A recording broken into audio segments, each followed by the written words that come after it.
All right, sorry about running a little bit late here. We were out in the desert, and we ran a little longer than we thought we would today again, and that's a positive side that we're still running. So did a little over 125 miles today. It was out of gas when we pulled in. So about 125 miles is all you're going to see. And that was on hard pack. That wasn't in a lot of sand. We did go to the dunes. We did go to the camel grass. We went to a couple other places, but we flipped this thing around here and give you a little show what's going on. This car now has 2,590 miles. Let me look and see.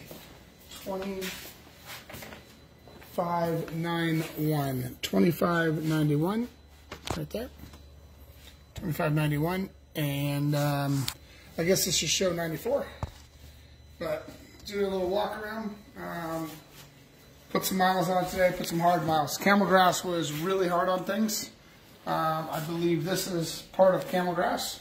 We had two things happen. Yesterday we broke the sway bar bracket, and today we broke the sway bar arm, which, as you can tell, that's pretty thick material there. I'm going to walk you through it because you guys say we never share with you what fails, and we had a couple bearings pop out of the CVT secondary. It was not staked. That's a primary. It was not staked. So there we go. As you see, got chewed up there. Bearing popped out. And this was one of our casualties this week. So all due to the bearing not getting staked. What staked means is a couple little notches to hold it from falling out. Sway bar arm in the camel grass today. Went out and played in the camel grass. We will post some videos on our Speed UTV Facebook page. Daniel will get a couple of those posted up, some videos. And we did have a failure over here. Not a terminal failure, but nothing the tape couldn't take care of right here. Can't really see it, but it's got a little crack in the sight tube. So you see an oil leak here. That's because of this crack in the sight tube. And a CV boot, right? Yeah. A CV boot. So about 4 or 5 items this week. A starter. We had a smaller starter and a bigger starter. Smaller starter was just not good enough. Bigger starter obviously is what we need. We knew that, so it's good. We proved it out one more time, but it was 90 degrees, and obviously with covers on and everything all heated up inside there, put some extra heat in there, which is good. And a lot of start and stops, doing what customers would do, not like what we do with a race car. Belt has been really good. Belt temp has been really good. I've been seeing about 190 degrees of belt temperature. Tell them what happened to the cover when that CVT lost its bearing. Yeah, when the CVT lost its bearing and basically it decided to eat all the stuff inside there, a bunch of crazy squirrels going wild. Same belt cover, did not break the belt cover, and it stayed intact. So that was very promising.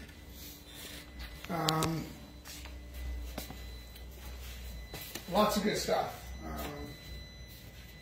As you can see, we've got lots and lots and lots of miles. This is the production engine, and very, very, very, very, very pleased with that. And I'm going to say our normal driving average throttle position, no, 190 is not high at all for belt temperature. I don't know who's writing that. 190 is like prime, very, very good.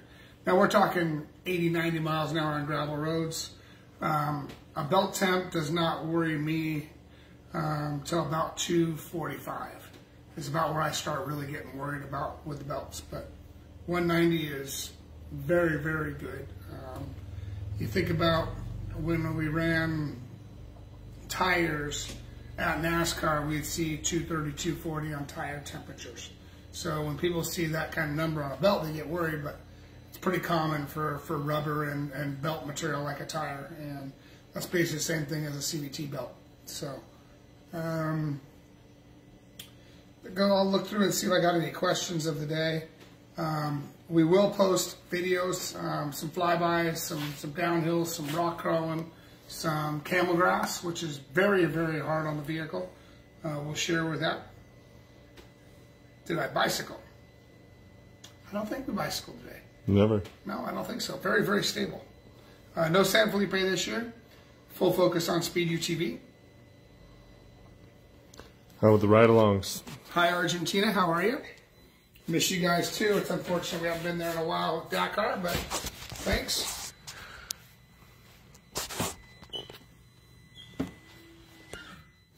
How long will be testing? You know, a lot of people ask me how long you'll be here. And I'll be here for a few more days, provided that everything's still kosher. You know, we're out here, it's warm, everything's good.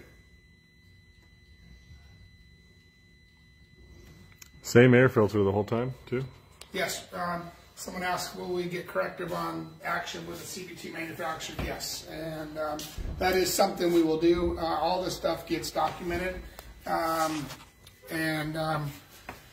know, we document all the stuff we learn, and we share it with our suppliers. And obviously, that was 2 days ago. So we've already seen reports back that they've addressed that and are paying attention to what we're doing. Yeah, and the other clutch we got, we staked them, and it's been flawless. Been no issues, hundreds of miles on it. Bandit production comes after El Jefe production and after Diablo. It's just the way it is. It was always that way from the beginning, and it's still that way. El Jefes, El Diablos, then Bandits.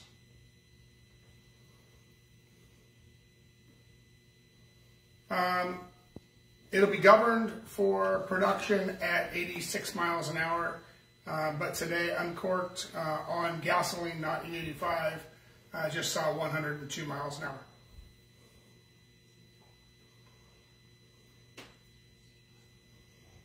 Thank you, Woody. I appreciate you guys over there at Coin Power Sports, and thanks for tuning in. You know, Coin Power Sports was our first dealer to jump on board. When Marty saw these cars at Sand Sports, he was all about it and jumped on board. You know, I see a lot of Speed Key. I want to talk about that a bit tonight. I see a few questions about Speed Key and all that. Obviously, Speed Key is going to be rad. It's going to be fun, but it's not something that's honestly necessary. I think that'll work right there. This thing is ridiculous on gravel roads and out running like we've been running. I'm trying to set that. There you go. It's been ridiculous. I would say our average throttle position is probably 45 to 50% average. Cruising gravel roads, 60, 70 all day long. Sand washes, you know, anywhere from 40 to 85. It's been good. It's been a good week. We've learned a lot. We got a lot more to learn, but I would say all of our pre-production stuff is pretty much signed off on. Let's go with this. Let's address our small little issues we had this week, and QC is going to be really important as we move into this process. Everybody's going to have to be on their game, because it's a small thing. It's not the bearings are wrong. It's one guy forgot to stake it. It always comes down to the small things at the end of the day. And that's what we're good at, is chasing the small things. And I believe that we've got all the big whack-a-moles knocked down, and now we'll just pay attention to detail and get after it. So this car, this engine, this gearbox, front diff, four-wheel drive, locks in, locks out. It's all up to my standard. We're ready to rock and roll. So thank you for tonight. It'll be a short show. Appreciate you guys joining in. Daniel will load this stuff up on Facebook. I will add some of these videos to my Instagram. And we're going to go bash some more miles. Probably do another 75 to 100 miles tonight. And get a couple 100 miles in tomorrow as well. So have a good one. Thanks for joining in.